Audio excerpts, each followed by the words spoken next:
in quanto questi musei ancora oggi non riescono a dialogare tra di loro.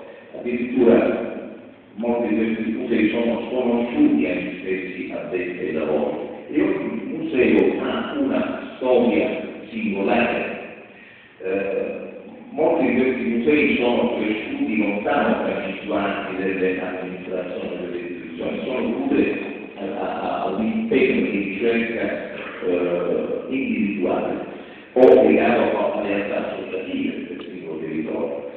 In altri casi invece le amministrazioni hanno avuto e hanno una parte attiva. Naturalmente il museo, come diceva bene l'assessore, non si deve dedicare a conservare una memoria sul passato, ma deve soprattutto trasmettere i saperi e le conoscenze che scaturiscono dalle collezioni iniziali. Ora, i 33 siti, che sono prologhi che noi abbiamo indicato nella guida, hanno delle tipicità di grande interesse.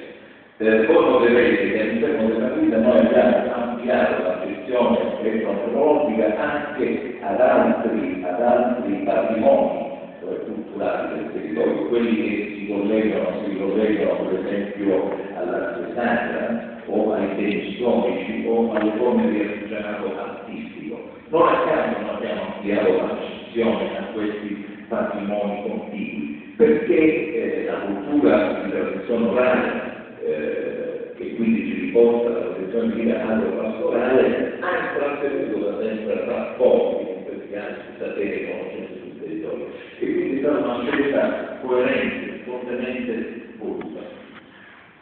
Come diceva bene l'assessore, la guida è il sito quale strumento al servizio non solo dei scrittori e di quelli che possono in qualche modo riappropriarsi di una identità perduta, ma io credo che deve essere anche uno strumento che ci consenta di stabilire delle relazioni virtuose